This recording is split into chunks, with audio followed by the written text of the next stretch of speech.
ከተዋበው ከተሞናሞነው ከተዋበው ከፈጥሮን ካደለው ከተዋበው እምዬ ገጠር ነው ከተባለለት መንደር ወደ ገጠር ጉዞ ጀምረናል።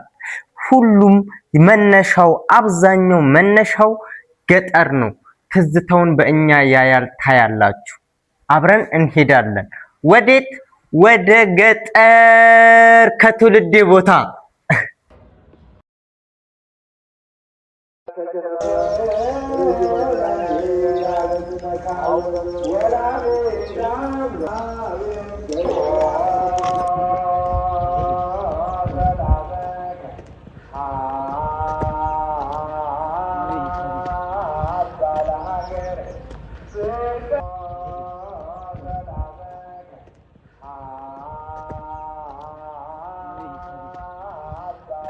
አሁን እንግዲህ አንድ ስቴፕ ወደ ላይ ከፍ ብለናል። ጎድጓዳዋና ናዝሬት ወደ ታች ተወጣጣን ወደ ላይ ይወጣል።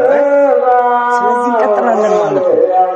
ናዝሬት ትመስላለች በሱ የማታውቋት ያያችሁ እንግዲህ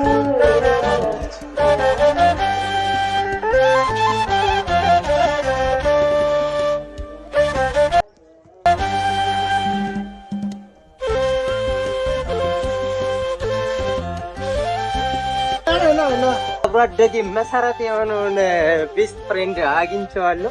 እንግዲህ እያወራን እንሄዳለን። የፍየሎች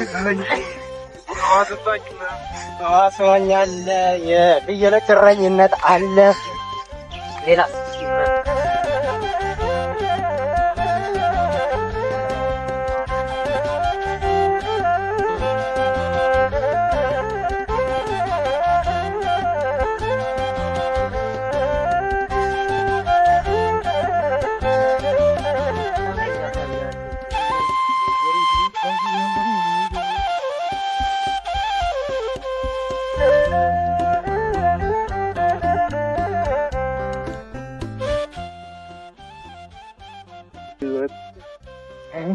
ውሎአችንን ገጠር ላይ ነው እና የሆነ ቀን እንደዚህ ወደ ናዝሬት እየመጣኝ ያው እመላለሳለሁ በዚህ ጋር እዛ ዳገቱ ላይ ሆኖ ማለት ነው። እዚህ ጫካ ውስጥ እያገደ ነው ልጅ እዚህ ጫካ ውስጥ እያገደ ዳገቱ ላይ መጨረሻ ላይ ሆኖ እንዲህ ቅጠል እንትን ብሎ ማለት ነው።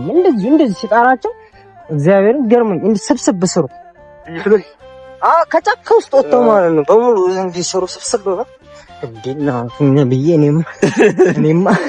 እኔም ሳግድ እንደዚህ ስጣራቸው መምጣት አለባቸው ብዬ ፈክሬ ነበር። የኛ ግን እንኳን ሊመጡ አይደለም እየጠራቸው እያባረካቸው ነው። አይ ትዝ የሚላቸው ያን የምደበድባቸው ነገር ነው። ወይ ማቻዝ ነው። አሁን ማቻዝ ምንድን ነው እሱ እንዴት እንደሚያናድዱ ያው ጋይስ እንዳገት ወይ ዳገት ይገፋው ነው። ገና እንዲህ ወደ ታች የምመለሰው በዚህ ሁኔታ ማለት ነው። ትንሽ እንደበቃ ነው መስለኝ እየተነስኩ ነው። ግን እንዳገት እንውጣዋለን እንጂ ምንም አንፈራው ምንም አንቀንስ። ያበረታት እየተለማመድኩ ስላለ አልፈው ይገርም ነው። ያው በጣም ነው የሚያምረው። ደግሞ ወደ ታች ስትመለከት ታብሶ በጣም ደስ የሚለው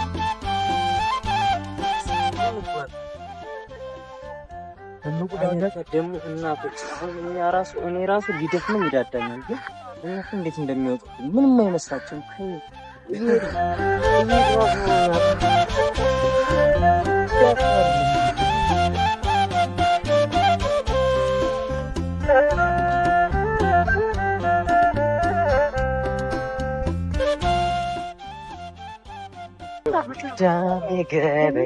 ሊዳሰብ ረባድ ላይ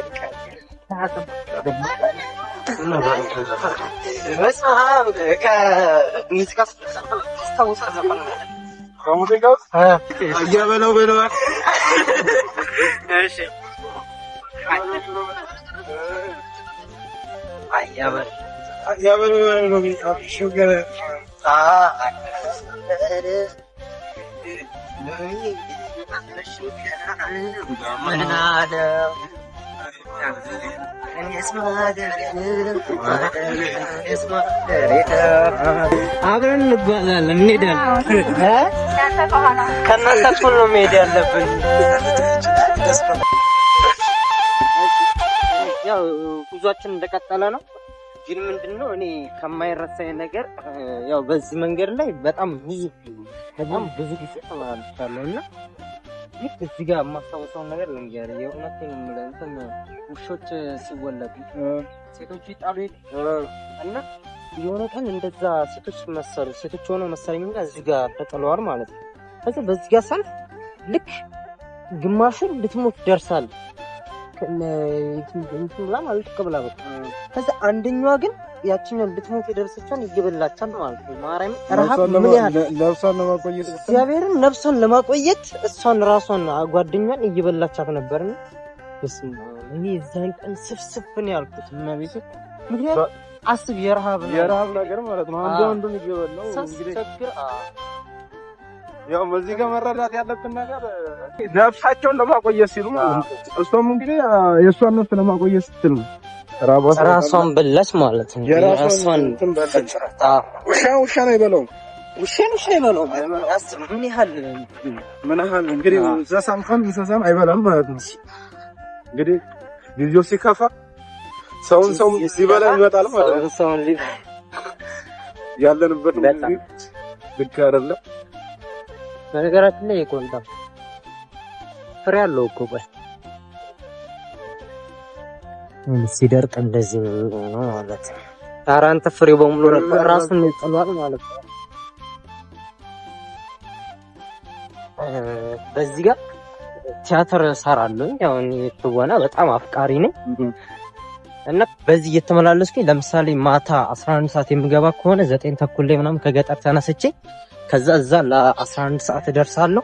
ከዛ እዛ ደግሞ ክላሴን ወስጄ ደግሞ ተመልሼ ወደ ጠዋት ማለት ነው እንደ 11 ሰዓት ምናምን ተነስቼ ወደ ገጠር እንዴት እየተመላለስኩ ደግሞ ከዛ ውስጥ የማላስታውሳቸው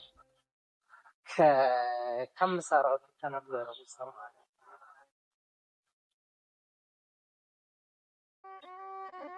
የቱን ላስታውስ መሰለህ? እሺ ቆይ ይሄ እንደ መድረክ እንትን ልበልላቸው ነውጤ ኧረ ልጅ ነውጤ አቤት አማውድ አቤት ማን ይጠራ እኔ ነኝ እና ሸሽዋል ከይንጉሱ ዳግም ላይመለሱ ሀገር አለኝ ግዛት አለኝ ብለው ላይሳሱ ወንድማል በርግጥ ሸሽቷል ንጉሱ የነገርኩህ ሁሉ እውነት ነው ሞክሬ በዚህ ቀውጢ ሰዓት ሰው ትሻለች ኢትዮጵያ ያገር ያለ ትላለች አቢሲኒያ እንጂማ ንጉሱማ ቅራቅንቧቸውን ጠቅሎ ሸሽተዋል አሉ ከወደ ጠላት ሀገር ወዲያ እዲያ ጠላት ሲገባ በአንድ በኩል ወደ ጠላት ፍርጠጣ ምንም ምሉት ቅልነት ነው ራስን በራስ ለበጣ ጠላትን ፈርቶ ወደ ጠላት ሸሽቶ እንዴት ለጠላቱ ያድራል ሰው ይላል ጀግናው ማለት እንደዚህ ሰራ ነበር ነውጤ በላይ ዘለቀ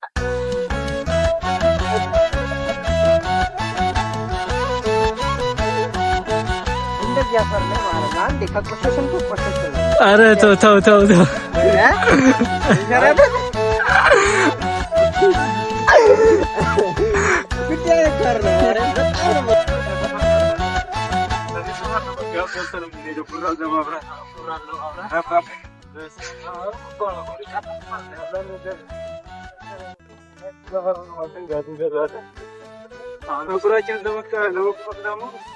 ቀጫማ ወርደን ነበር የምንቆለው ቢያንስ 40 ደቂቃ ያው እኛ ብዙም ስለማንቆርጠው ያኔ አመት ላይ የምትቆረጠው እንደሉ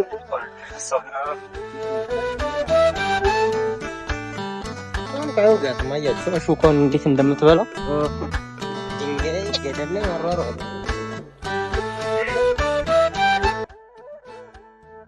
በቀንቱም ነን ገባረው ግመል ነው አንድ ምንም የሚያደርገው ሻርጎ ይሄ ቅንጭ አይነ ከገባ እንዴት እንደሚያቃጥል አረቃን ጥቤላ ሳያችሁ ወገ ይሄ ሆማ ገብቶብህ አያውቅም እኔማ በየጊዜው በለው በቃ አጥር ምናምን ለአጥር ስለሚሆን እንደዚህ ስለሚጸድቅ በጣም ተፈልጎ ነው የሚተከለው። ፋዘር ደግሞ በጣም ነው የሚፈልገው እንደዚህ ይተከላል። እኔ ደግሞ በቃ በምኑም በሰበቡ አይኔ ውስጥ ይገባል። ከዛ በፍየል ወተት ልክ አይናችን ውስጥ ገብቶ ስንጨናበስ እንቆይና በፍየል ወተት እንዲጣብ ሲደረግ ታልቦ አቡ እርት ነው።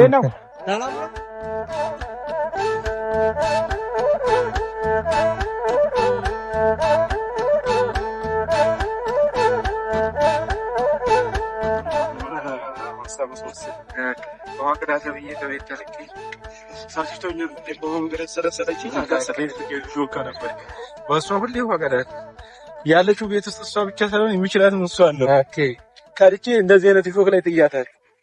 ወርክ ይባል ለምን ቢሰለቸኛ እሷ መሸከም ስለሰለች ከዛ እንዲበሳሳ ሾክ ሰራ አምስት የተሸከመን ቀለልኩ ማለት ነው።